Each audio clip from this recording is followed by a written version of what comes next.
so here I am. I'm at the Evergreen Cemetery. I am going to attempt to just leave my camera on the dash there and hope it doesn't go falling off. Turn the AC down so you guys can actually hear me. Alright, so we are going to cruise through the cemetery. This is where they have, I'm in like the parking area where they would have all people come for a wake, funeral, whatever you want to call it. Okay, so we're going to go through the main entrance right here because the entrance that I would normally go through, for some reason they don't have the gate open. So I haven't been through here in a while. It's been a hot minute since I've driven through here. I used to come here all the time. When I was in high school, if I was feeling like I needed to zen or, you know, just chill and reconnect with Earth or whatever, I used to come here because this place just relaxed me. There's something about it. But sadly, last year in January, there was a murder of a guy that was he was camping in a homeless, he had a camp up kind of at the end of the property. There's some businesses and stuff towards the other side of this property. I mean, it's a huge cemetery. This is one of the old cemeteries of the city I live in, Everett, Washington. One of our founders of this city is buried here in a tomb that's a 35-foot pyramid. It's crazy. Well, I went around the scenic route. I could have gone straight on that road. I thought so. It's just been a while since I've driven through here, so you guys are gonna have to bear with me. But I still know where I'm going. I'm still going to my favorite section. But it's a big, beautiful cemetery, and I just love it. I still can't decide whether I want to be buried or cremated. I think cremation would be easiest because, you know, it's less expensive.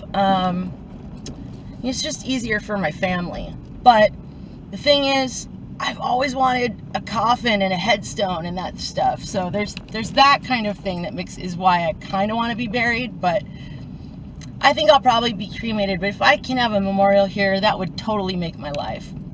So also, the movie Assassins with Antonio Banderas and Sylvester Stallone, in the opening of the film, there's a funeral, and at the funeral there's a shootout. And that was filmed in this cemetery. In fact, the exit that's closed right now, which is this gate right here, they drive out of that and across that overpass to get out of here in the movie at the end of that scene. So it's kind of cool. This area, this has been it's been used in a movie that was a pretty good movie. I don't know if you haven't seen Assassins with Banderas and Stallone. It's pretty cool. I mean, it's an exciting movie. And, oh man, it was in Banderas' earlier days. Oh man, I mean, I still find Antonio Banderas extremely attractive, but God, back in the day, like his interview with the vampire, yes, please, let me have a slice of that Banderas. Okay, so down here, it's crazy because there's these graves like right by the road. I mean, it's insane. And on the other side of here, besides a major roadway to Everett, there's also the freeway. Now, also, see the little, I don't know if you guys can see the little gazebo at the end of, it's up on the right. It's just like a little building. That is an exit out of the cemetery. And right there, under that overpass, let's see if I can show you guys really quick here. I'm going to zoom in. Okay, if it'll let me. Okay, so that little building there's that overpass right there. A while back, and if you go on the other side of the overpass, there's a little memorial to, I believe it was three or four people were killed in a head-on collision. I believe it was a drunk driver situation, if I remember correctly. So I've been wanting to I'm wondering if I might pick up anything from that accident by chance. I mean, it's right near the property, so it's highly possible that their spirits could come and communicate. Now this is my favorite area of this cemetery. It's so beautiful. And one of my favorite things is that there is like every kind of tree imaginable. Now you see this hill. up there is where the pyramid is, but we can't see it from here because all the trees are blocking it. But at the, like, where the hill kind of goes up right there, there used to be a stone circle. They took it out. I don't know why, but I have a theory that it's connected to the tomb. I think that it's hollow. It sounds hollow there. Now right here on this, up this, you see where this little pathway is, or this little gate with the chain? Right there where there's a few tall headstones there. Let me zoom in. Oop, nope, that's out. Still bear with me. This is a new camera. This is actually my first time filming here. Okay, so the one right here, that one, is my favorite grave I've ever seen. It has a pentagram on it. And the woman, I believe she died in 1896. She was 41 years old. Her name was Mary something Callaghan. Mary Hannon Callaghan or something like that. I always thought it was Mary Hannah, but it's Hannon. I have lots of pictures of that grave. I've done a lot of like growing up, everybody always wanted to photograph me because I was like the big freak in the area. And you know, this was before like Suicide Girls and all that stuff, before being as different as I am wasn't really embraced yet. So people found me extremely fascinating and always wanted to photograph me. So where's the ideal place to photograph the freaky goth girl? The cemetery. So I've done a lot of photo shoots here in my days. All right, I'm going to zoom back out. Okay, so I'm going to go ahead and walk around the cemetery, and I'm going to show you this grave, and we're going to bust out my phone and see if we can get any hits on the Necro app. All right. Whoop. Okay. Oh, and look, I have my sweet little ghost bag. This is what I usually carry my camera in, if I can. We had these at the Dollar Tree that I worked part-time at around Halloween, and I got one of, I think, every style there was. Actually, I think I missed one style. I think it was a witch or something. I didn't get one of them, but that's okay. I got most of them. All right. Take a sip of my beverage here. And let's go see this beautiful cemetery. Okay. Door's locked. Keys are in my purse. Okay, so this is my favorite little nature spot right near home. It's just so gorgeous here. I just love these graves. I feel so fortunate to basically have this in my backyard, you know? Like, it's just cool. Okay, so right here is Mary's grave.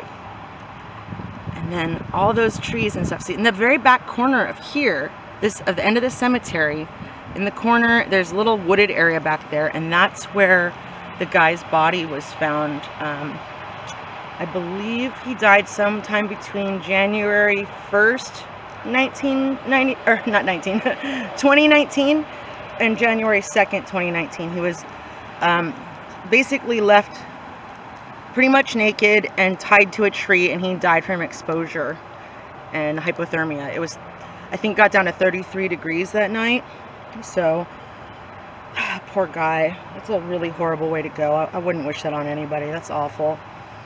Okay, so this is Mary. Now, it's kind of hard to see because it's old, but there's the pentagram. And you see this where, I don't know if you can see this, there's a scratch there. It looks like a cross, and then it says God. That's been there since I was in high school in the 90s. Like, that was here the very first time I found this grave when I was, I don't know, 15 or 16. And then in the middle, there's sort of a little house. I've kind of wondered if this is some kind of Mason symbol. I find it interesting that it's inverted, though. But, you know, I want to debunk a few things about this symbol. You know, since it has a circle around it, it's often called a pentacle. But a pentagram is just the interwoven star, where you see how it's just supposed to be continuous. It never ends. And the star actually represents the four elements: earth, air, fire, water, and spirit, or soul. You know, what makes up life on earth. So now, upside down doesn't necessarily mean evil. It's been misrepresented by Satanists and occultists, of course, because they use it because of the Baphomet. But this symbol actually can be used in banishment and protection when it's upside down like that. It's not always bad. Okay, you hear me? Just because it's upside down doesn't make it bad. It also can be used to banish bad people from your life, or even spirits.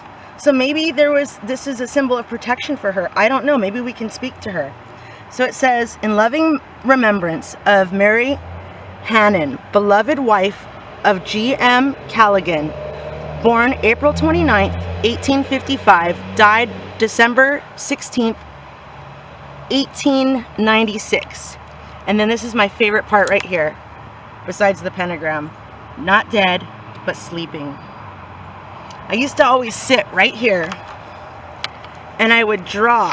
I actually have a drawing somewhere of this view right here, where you can see that grave on the left, and then looking up this way, all these graves in the tree. And I did a pen drawing where you like dip the little quill in ink, and I drew a picture. And while I was sitting here drawing, there was a guy walking around photographing all the graves, and he came up to me and started talking to me, and he was a local college student, and he asked me if he could take my picture, and I was like, sure. And he said, if you let me photograph you, I'll read your tarot cards for you before I leave. And I was like, cool. It turned out he was a male witch, a warlock. And I have studied witchcraft most of my life. I started very seriously studying it around age 10. I know you probably go, how are you 10 and seriously studying witchcraft? Well, I was very advanced for my age spiritually, and I think it had something to do with my disabled brother.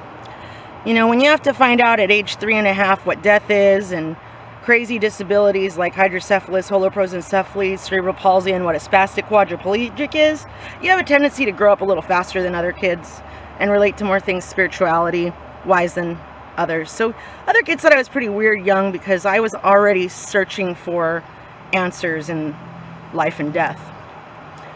So when the very first time I came to this cemetery, I went to a store and I picked up a bunch of flowers, and I walked through the graveyard, and I put them, starting at the beginning where we came in, I put them on graves everywhere, especially graves I thought maybe hadn't been visited in a while. And this grave was one I found that I put flowers on. And I used to always bring flowers. I didn't have flowers to bring to you this time, Mary. I'm so sorry. Well, let's see if Mary might be willing to talk to us. Okay, so I want to address anybody resting here in this graveyard and anybody that might be visiting. My name is Heather, and I have the ability to possibly capture communication with you on my devices. None of these devices will hurt you. I'm only looking to communicate. I'm not trying to bother anybody. I'm not here to hurt anybody. I just want to talk. If you're willing to speak with me, that'd be amazing. I have a program on my phone that is supposed to be able to be manipulated by spirits. It's kind of like a radio, except it has a sound bank, and there it goes, starting up. The sound bank has vocal tones in it, but no actual words, and you can use these sounds to manipulate them and speak through me using your energy. Now, I must make it clear that under no circumstances are you allowed to attach to me any of my equipment. That includes my vehicle, my camera, my phone, any of my jewelry or personal belongings whatsoever, unless I give you express permission, but that's probably not going to happen today. You may draw off of my batteries for energy if you need to, and you may draw off of me for energy if you need to. However, if I say stop, you have to stop. I will not be allowing any more energy if you're draining me too much and making me feel sick or tired, because I can't give you all my energy. I have some health issues, and I would like to have my energy too, but I'm happy to let you use some of mine to be able to communicate with us. Okay, so let's go ahead and start this. Are there any spirits here that would like to speak to us? No? Mary, are you here? Can you speak to me?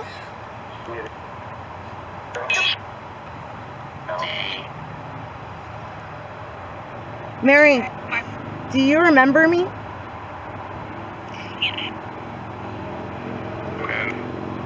Do anybody that's here, do you remember me? I've been coming here to visit for a long time. I haven't come here regularly for a while, but I used to come here all the time.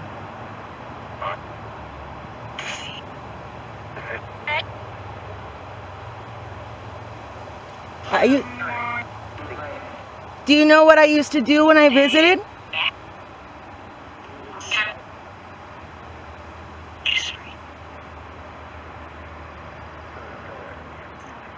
I used to put something on the graves. Can you tell me what that is?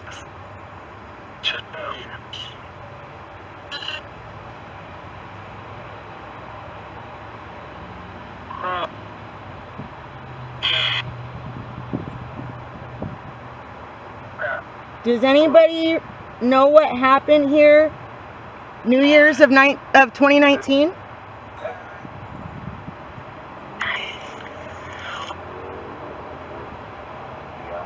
Yeah? There was... Can you tell me what happened?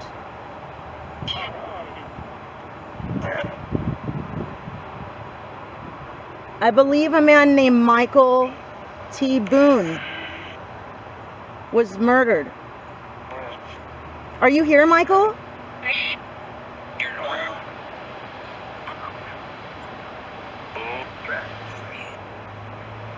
Free or freak? I have to review that. Michael, if you're here, I'm so sorry for what happened to you. That was absolutely horrible. No one deserves that.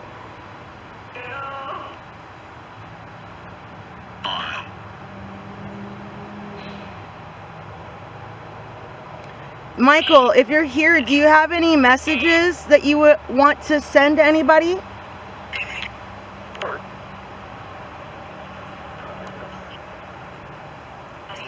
Be back to see you in a bit, Mary. Michael, if you have any messages for anyone alive today, I could try to get it to them.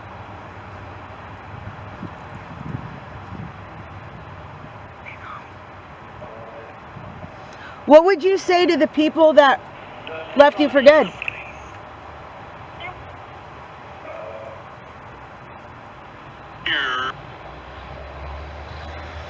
Now up there is the tomb I've been telling you about, the pyramid. Michael, do you have anything to say to those that did that to you?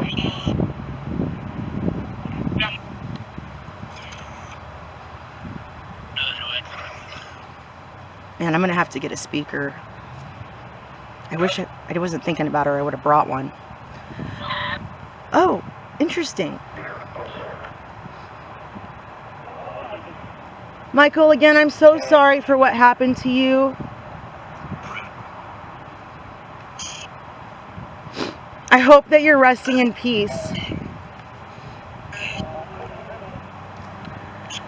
Okay, you can kind of see, I'm going to pause this for a minute, guys.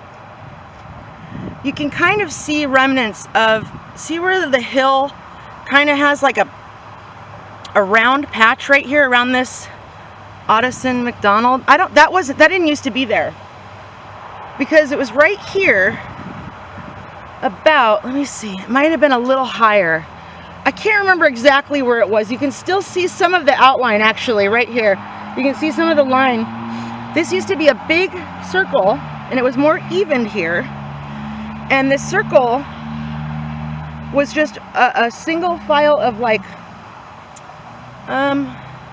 bricks, basically, kind of like cement bricks, and it just made a circle right here. And if you, let's see, there was a spot where if you pound on it, it sounded hollow. I actually had my tarot cards read right up here by that warlock guy that photographed me back a long time ago. It's weird. It doesn't feel like it used to. Maybe they, oh, right here it feels like it might still be kind of hollow. And this, I'm not sure. That's for flowers. Yeah, I don't know. Maybe they filled it in, but whenever I tried to ask about it, I never got straight answers as to why that circle was there. And it so trips me out that it's gone, because it was here forever. I have some photos of me and my friends standing in it, and we're like, we kind of look like we're reenacting a scene from The Craft in it. Like we're doing a invoking of the spirits, which, you know, isn't just something from The Craft. It's a real witchcraft practice, but we were kind of mimicking a scene for fun in the photos. Look at this tree. It's so pretty. Like, that thing has got to be old. The size of this trunk is massive. Here, let me see if I can zoom in a little bit. Actually, I'll just get closer to it so you can see how big this tree is. I mean, it's huge. This is like something out of a fairy tale to me. Like, just has all this moss and just really cool twists, and it's very interesting. But if you look all around, all the trees are different. One time I was here with a friend of mine that did some really cool photos of me here. Probably some of the best that I think I've ever taken of me. And we were taking pictures, and in all of them, there was what looked like white wispy stuff behind us, like smoke. It was quite weird. We actually felt like we got some spirits caught on camera. Now, right here, you can kind of see the lines. There used to be a little staircase right here somewhere. I may have passed it. Actually, I think it's right over here. Now this, when it rains, and we're in Washington, folks, you know, it's known for rain. This turns into a muddy mess. It's easy to slide down this. Oh, here they are. These little stairs that lead up to this poor, very overgrown family. But these little stairs, they weren't all covered in moss, but there's a picture of me sitting on these from that photo shoot. Oh, they have a garbage can there. Good. See, I don't ever litter at the cemetery. In fact, I'll probably pick up some trash while I'm here, even though I don't have a bag. I might go get one from the car, because there's always trash up there around Rutgers Tomb. So that's the tomb. We're going to get up closer to it, and I'll show you how big it is. But it's massive. That's where Rucker, which we have a road called Rucker, and there's a lot of ties. Rucker's one of the founders of Everett, and his family is all interred in there. In fact, it has an old school skeleton key that opens it, and there are still members of the family, be it an adopted one, that's going to be interred there when he passes away. Let's see if this family will talk to us at all. They look like they've been here for a hot minute, and nobody's taking care of their spot. I mean, it's really overgrown. So, Tucker. Father Elaine Stone Tucker. Mother, is it Ada B. Barr? I don't know. We'll see. Okay. At first when I saw the father, I was thinking, oh, is he a priest? But then I realized, no, that's the father of the family, dummy. Okay. Hello, Tucker family. Are you here? Usually see? Would you do me the honor of speaking with me?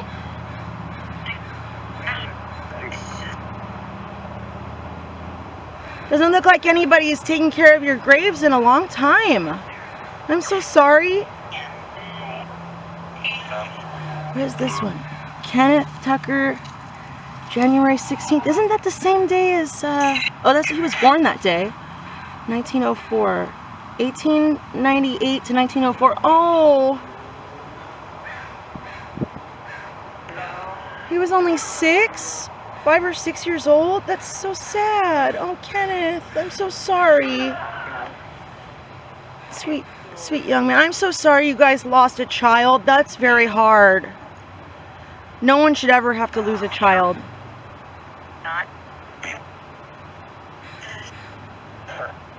I watched my mother go through that with her son. Although he got to be 22, so we were lucky with that. But he wasn't supposed to live to be a year old, so, you know, we got him as long as we could. Father Lane Stone Tucker. Born 1853 to 1946. Are you here with us?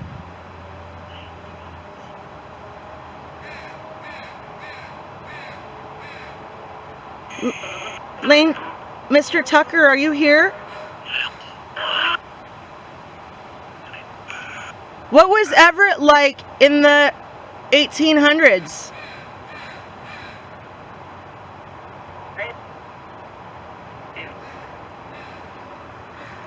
Well, if you guys spoke to me, I appreciate it. Thank you. We're gonna leave you alone now. Rest in peace. Is there anybody resting here that would like to tell me what early 1900s Everett was like?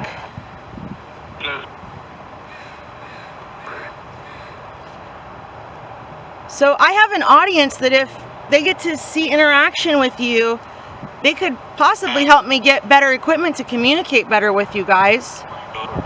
So I'd love to hear some things from you. If you're willing, if you do me the honor. You know what, I think I did on this might actually be the staircase I was thinking of. Because they have little steep inclines up to the tomb. Gosh. Almost every time I've ever been here, it's been like this, where there's just nobody here. Although, I was here with some friends one time, and they were big green herbal smokers, and I wasn't really. But I had my mohawk up, and there were some guys climbing around on the tomb, and my friends went wandering off somewhere over this way. And they saw me sitting down there in the circle, and they came up to me and they're like, "Hey, we'd like to smoke with you." And I was just like, well, it's not every day that you get offered that free by strangers at a cemetery, so I went for it. And then my friends came back, and those guys were already gone, and they were so mad they left. But this is Rutgers Tomb. It's humongous. One of the photo shoots that I did was on this staircase here. It was pretty cool.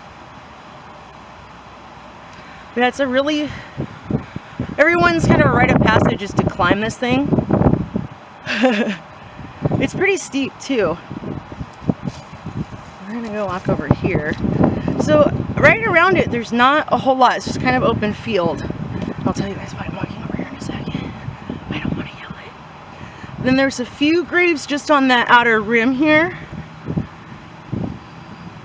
So I thought I was alone. And then as soon as I started approaching Rutgers Tomb, there's a guy sitting up there laying next to the door.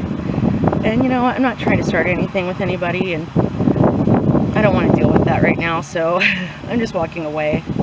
You never know. He might come talk to me, but I'm just being cautious. Wow, this guy served our country.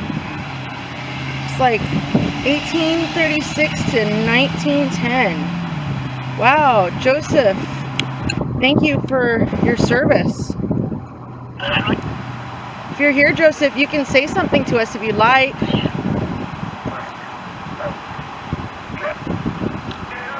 Private Colonel 3, I don't know what, maybe Minnesota Infantry, I don't know.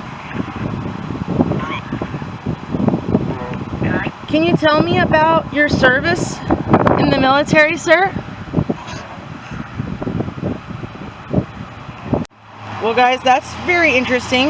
My camera shut itself off, and I don't know how or why. Oh, the battery's drained, so maybe something is drawing from the energy here. Holy moly. There's another grave missing. I don't know how much time I have on this. I might have to switch to using my my phone camera, and I won't be able to use the app at the same time.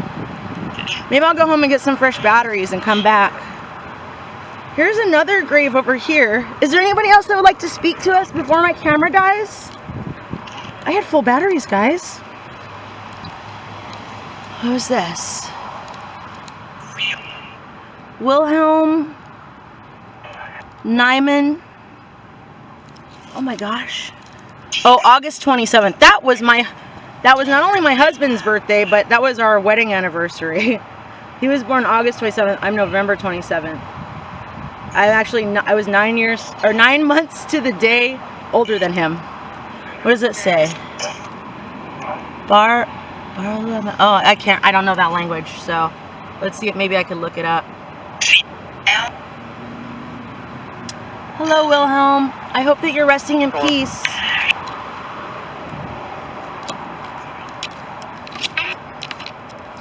Who's this? H.S. Kronk.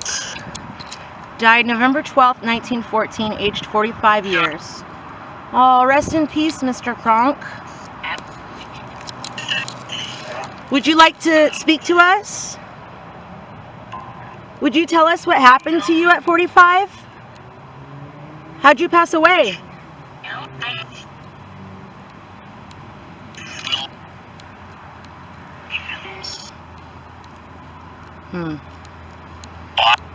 Why? I'm just curious because that's a kind of a young age. I will be 40 this year, so, you know, people still think I'm in my 20s all the time, so I'm just curious. And it was a harder life back then. Were you injured or sick?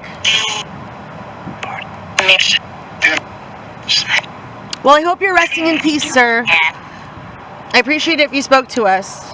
All right, let's get back down.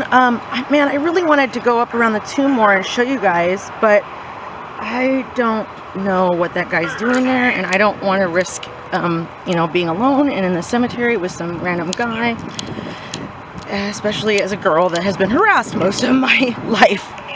So, look at this one. This one is all fallen over, and it looks like it's got like a dog. Is it a dog? Looks like it has a doggy on it or something. A lamb. Oh, it's a lamb. It's a lamb. That would make more sense, actually.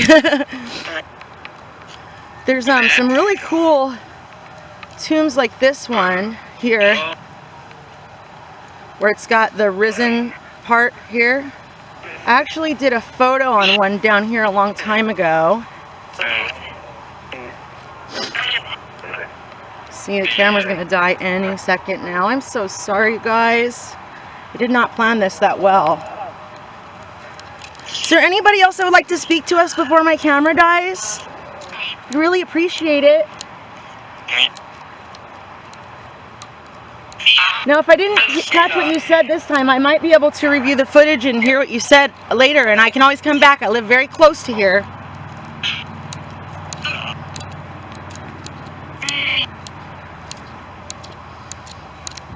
Maddie, wife of A. Cornish, 1859 to 1903. We trust our loss will be here. Will be her gain, and that with Christ she's gone to reign. Aww. Rest in peace, Maddie. Now, I know I visited these graves down here because this was always my favorite area. I remember one time over here where it kind of dips down, we had a lot of rain and it was all flooded. Oh, it was awful seeing all that underwater. I felt so bad for them. So this one right here, this raised one here, it's got kind of a marble-y topping here. There's a picture of me laying on this when I'm about 16 or 17. And I've got like red go-go boots on or something in it. But that picture was taken right here. So thank you, Elizabeth, wife of J.F. Klein, for letting me use your grave as a beautiful photo opportunity. It's still around and people enjoy it. So, I mean, thank you for putting up with my dumb teenage self doing those pictures there. Do you have anything to say, Elizabeth?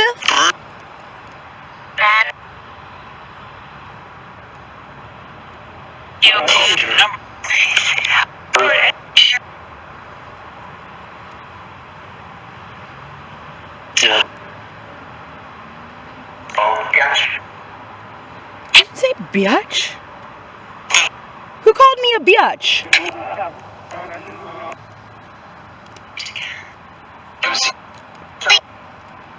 George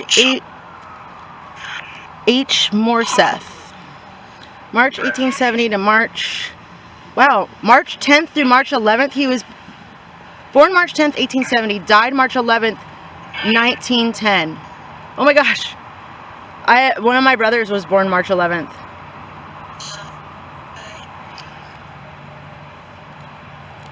Oh, I can't read that. It's really worn off. Maybe I can later.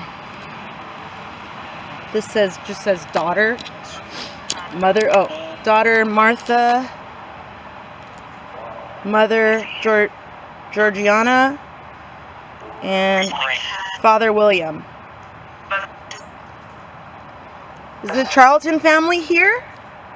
Would any of you like to speak to me?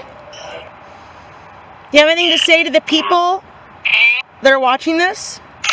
Look at this one, died March 17th and then was born March 17th and died March 20th. And that's just weird.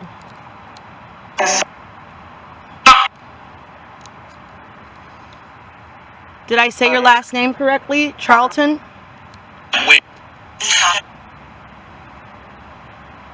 What was Everett like when you lived here?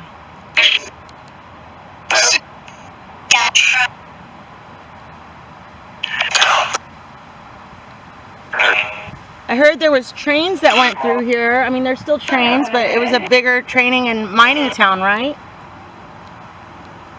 Or mill town. It was a mill town. Sorry, not mining. Gosh, I'm mixing up my histories. It was dangerous? Is that what you said? So I heard about there was a firefighter who was the chief, the Everett chief, and the first city funeral procession was his, when two emergency fire rescue people from different stations were going to the same alarm, and they ended up crashing into each other. It's crazy. And the chief was killed. I don't remember if the other guy was or not. I was going to tell you guys more about that in the report, but he was buried here.